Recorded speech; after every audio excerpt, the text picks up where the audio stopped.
the Wine Ladies. Hi everybody, it's us, the Wine Ladies. I'm Georgia. And I'm Suzanne, and welcome to the Wine Ladies. We're live here today on One Sip at a Time.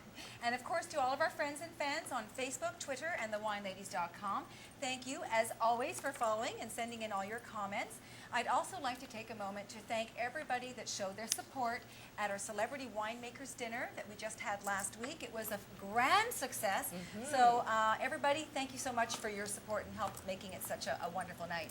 And speaking of events, of course, we don't have any grass growing under our feet. Never. We are doing another event for November the 17th. It's the Wine Ladies Holiday Special wine tasting event, and it's going to be a fantastic night. It's going to be at the Rumi Galleries, which is a beautiful, well-appointed gallery in Mississauga, taking place on November the 17th.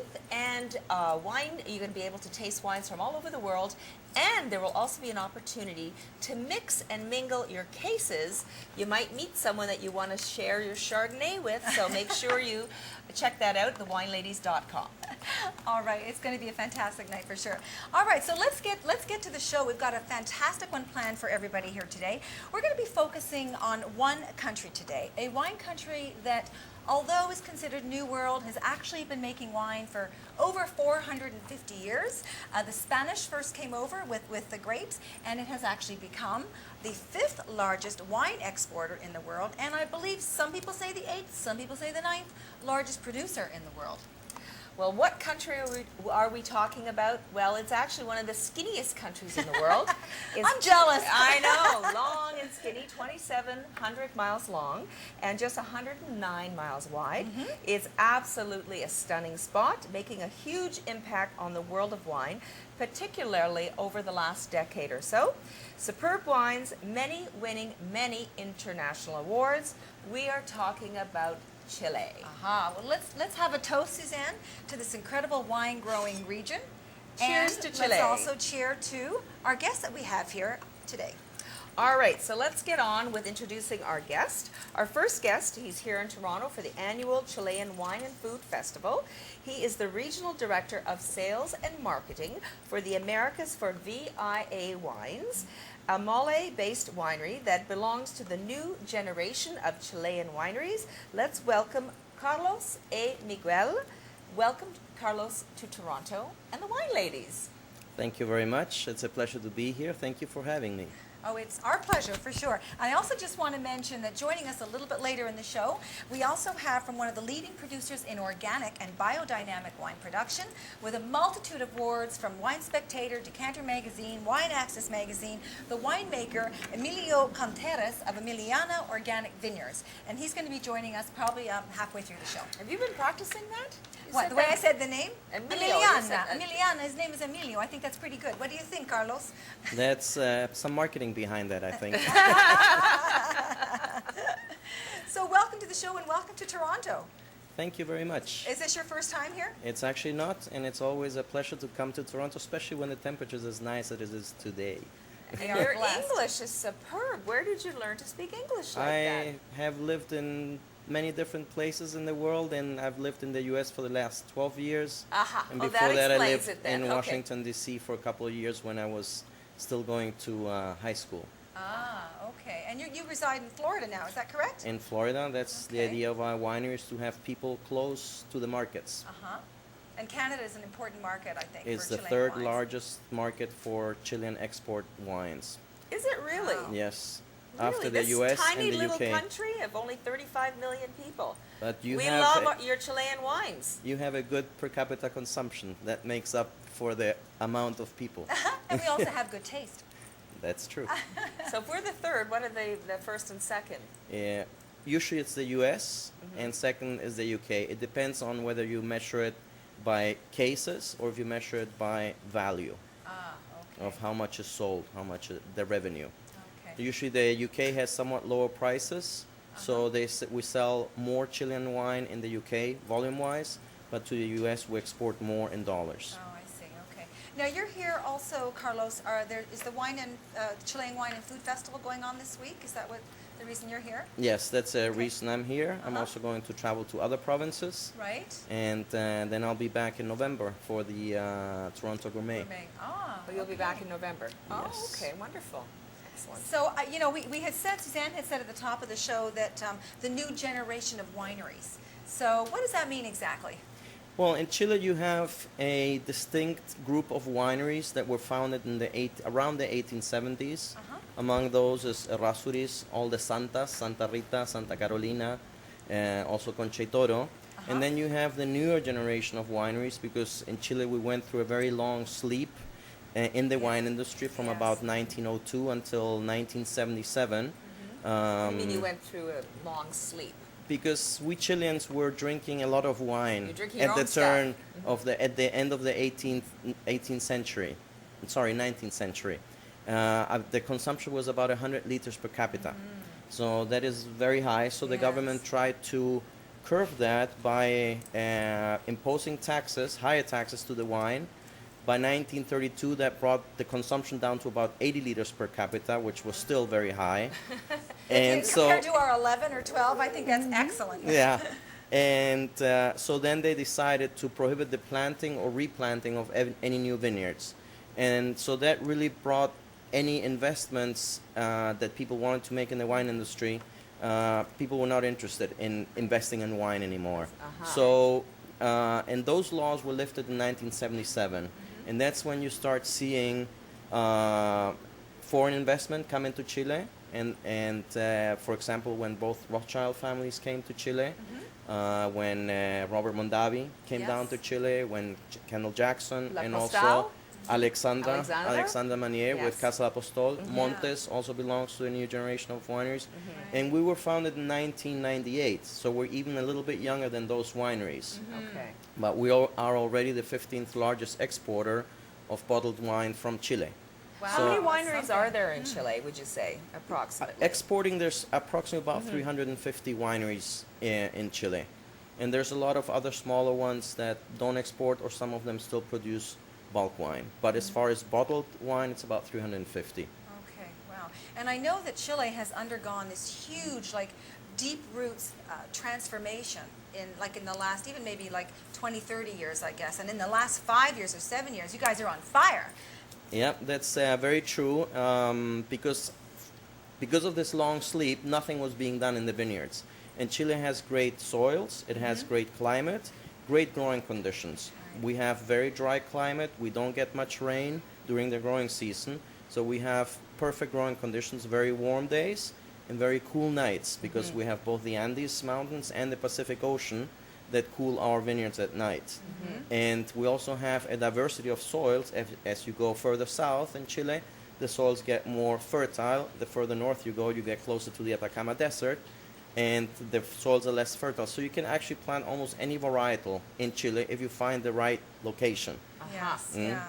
And you also have the coastal mountain range. And in Chile, we were afraid. We made the mistake for about 300 years of planting the whites together with the reds.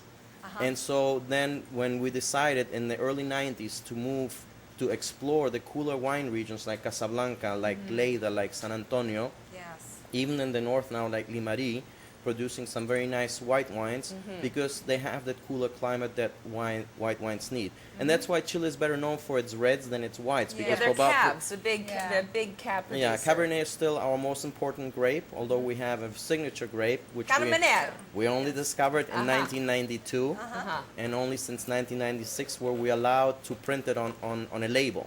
That's why you will not find a Carmenere, for example, So from what is a 19... Carmenere Oh, for wow. our Carmenere- viewers out there? Carmenere is one of the original 6 Bordeaux varietals, and it was widely planted in Bordeaux until phylloxera hit the vineyards there. Right. The plant material that came to Chile, what we call the noble varieties, came to Chile in the 1850s, pre-phylloxera. Right. And because we're so geographically isolated because of the Andes Mountains, the Atacama Desert, the fjords, and the very vast Pacific Ocean, Yeah. phylloxera never made it to Chile. When Chile heard that Argentina had phylloxera, Right. it closed its borders Uh-huh. to any imports of fruits, and it's still very, very careful about what comes into Chile. I heard the rules are so stringent to bring any kind of rootstocks or anything to do with grapevines over to Chile. It's like, wow, it's like Yeah. going through a million safes to be able to get that Well, in there. there's a procedure. You're only allowed to bring in the cuttings, so you cannot bring a plant with its root system or leaves, Uh-huh. and you have to plant these cuttings at least 500 yards away from any existing vineyard for 2 years. Okay. So it has to be Wow. under quarantine. Really? And It's that's amazing. how It's that's how interesting. Syrah came to Chile, because Syrah came to Chile only in like 1993. Uh-huh. So it's a Wow. newer varietal for Chile. But going back to Carmenere, Carmenere is a thicker skinned grape, Right. so it takes longer to ripen. And when the French replanted in Bordeaux, it wasn't a very commercial grape for them, because only 9 out of 10 vintages it would reach full maturity. Okay. Carmenere needs between 125 to 140 days of ripening. sunshine. Ah, okay. Mm. Yeah. Interesting. And that was harder to get And- in France for sure. So it Yeah, wasn't I worth mean, it for to- them it wasn't worth replanting it. So they right. concentrated on what are called the 5 Bordeaux varietals, but we call Carmenere the 6th Bordeaux varietal rediscovered in Chile. Okay, So, what's- so if Cab is big in red, what's the big white signature varietal? It was Chardonnay until very recently, but now the production and the exports of Sauvignon Blanc have surpassed Chardonnay. And Chile is making some very nice Sauvignon Blancs, which are fruit forward, yet they have the bright acidity and One of my also some favorites, nice Sauvignon. citric notes, and at a very affordable price. Right, Mm. yeah. And that's the other thing we should touch upon too, is that the wines from Chile are, they can be extremely affordable, although there are available at a full gamut, a full price range. But there's a reason why, you were saying earlier in the break, why they are affordable. Yes, the reasons is that in Chile we have fairly inexpensive land costs if you compare it to what you would have to pay for an hectare in Napa Valley or in Bordeaux or in Italy. Argentina has a similar situation to us. Yeah. Although as the appellations become more famous, more people look for land to plant there, and then it becomes more scarce and the prices go higher. Yes. So if you are there early, like Robert Mondavi was in Napa, you know, Uh-huh. you can still produce at a very affordable price. Right. Casablanca is probably one of the more expensive appellations in Chile today. And the other reason is that our labor is less expensive than in the industrialized countries. So Okay. those two, if you put those two factors together, you get very well priced wines, Well-priced and at wine. every Good price value. level. Exactly. Yes, amazing. And so you've brought in 4 wines here today. Yes. And the white one is a Sauvignon Blanc. So maybe we can start off with tasting that, and you can tell us a little bit about it. Sure. Also, very, very well priced. It's unbelievable. And this is called, Chilensis. and what does that mean? Chilensis is the Latin name for anything that comes or stems from Chile. Uh-huh. So okay. I'm Chilean, so I could call myself Homo chilensis. Oh, okay. I never heard that Instead of before. Homo That's sapiens, Homo interesting. chilensis. So this wine, I know we were saying that some of them are vintages, some are generalist, and some are what we call a consignment that you have to buy by the case. So this one is a generalist. No, the Sauvignon one? Blanc is a consignment wine. This is a This consignment. is available in several restaurants. Okay, so now you have a wine agent here in Toronto. So if someone is interested in this wine, who do they get in touch with? That's Intravino for the consignment program. Intravino? Intravino. Intravino, okay. Okay, all right. Excellent. So let's give it a try. I love Okay, we Sauvignon already Blanc, have it one in of our my glasses favorites. here. Yeah, this is a Sauvignon Blanc that comes from the Maule Valley. Maule is the largest wine appellation in Chile, but up to now was fairly disregarded because it had large plantings of Pais, which is the mission grape, Right. which is not a very noble grape, but a lot of wineries have decided to go to the Maule Valley, and we are actually the largest producer out of the Maule Valley, so we want to put Maule Valley back on the Chilean wine appellation map. This is 100% Sauvignon Blanc. So this is more north? No, this is south. This is This more is about south. a 2.5 hour drive on the Pan American Highway Okay. from Santiago. Oh, Mm. okay. And this is between the highway and the Andes Mountains. Uh-huh. So here we get a little bit of the Andes, of the mountain influence Okay. for coolness. This is 100% Sauvignon Blanc. It's stainless steel fermented, stainless steel aged. And after the fermentation, we do a little bit of surly aging. So that gives the wine a little bit of a mouthfeel. Because we don't want to do a wine that is very light. Yes. We yes. want it to have a little bit of mouthfeel. Absolutely no oak in this wine. 100% stainless steel fermented and stainless steel aged for Very- about 3-4 months, and then it's released.